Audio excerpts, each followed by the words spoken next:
नमस्कार. मी मंगला अमलगावकर. माझं मंगला आजीच्या धमाल गोष्टी नावाचं यूट्यूब चॅनल आहे.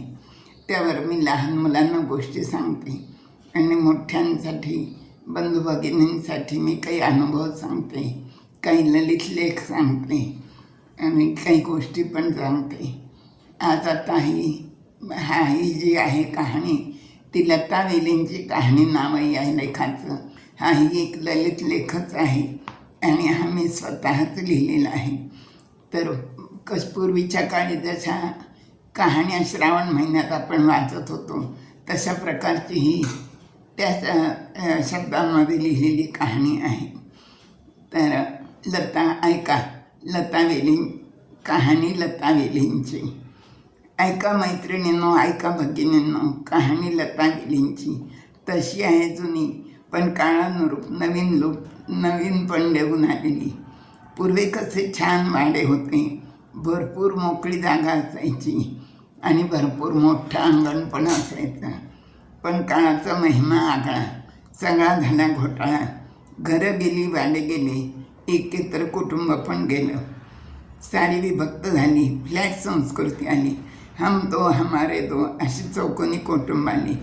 जागा छोटी, छोट्या जागेत मनही छोटी झाली. आजी आजोबांना वृद्धाश्रमाची वाट मिळाली. घराला अंगण पारखं झालं. अंगणातलं तुळशी वृंदावन गेलं. झाडं गेली, वेली गेल्या. घराला एक छोटी बाल्कनीच उरली. स्त्री शिकली, घराबाहेर पडली, नोकरी करू लागली. काही प्रश्न सुटले, काही नवीन निर्माण झाले.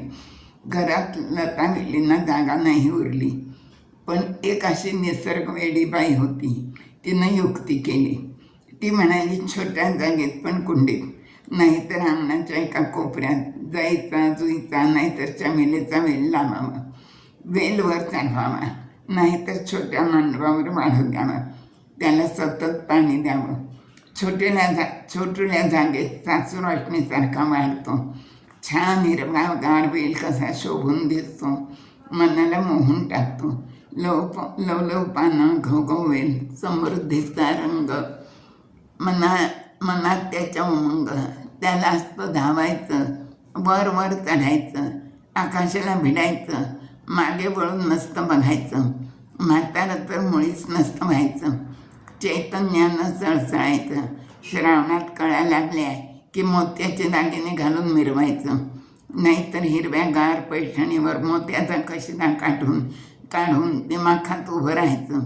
सारं आपल्या जवळचं वाटून टाकायचं. पाचूवर जणू मोत्यांची रांगोळी. शोभा आगळी अनवेगळी, वारा विलक्षण धुंद, घेऊन येतो गंध. अशा रम्य वेळी सायंकाळी कळ्या तोडाव्या, गजरे करावे, सुनेला द्यावा, लेकीला द्यावा आणि आपण पण घालावा. देवाला छान हार करावा, बहिणीला द्यावा, बहिणीला द्यावा, मैत्रिणीला द्यावा, शेजारणीला तर आवर्जून द्यावा. प्रेमाचं बंध वाढवावा, वेलवाणाचा वसा असा वाढवावा. सुगंधात ईश्वराचा वास अनुभवावा. खरंच सांगते मैत्रिणींनो, हे वेलवाण सतत वाढवावं. नुसती काडी खोचली की येणारा माप देणं. वैभव लक्ष्मीचा वासा जणू. आपण मात्र ओतू नये, मातू नये, घेतला वसा टाकू नये. अनंत हस्ते देता कमलावराने, किती घेशील लोकराने. असा हा भरभरून देणारा निसर्ग, त्याचा ठेवा जपावा. मैत्रिणीनं लावणार नवेल मग, आणि इवलेचे रोपं लाविले द्वारी, त्याचा वेलू गेला गगनावरी. असं कमी जागेत कमी कष्टात भरपूर फुलं देणारं व्रत श्रावणात सुरू करावं. 12ही महिने चालूच ठेवावं.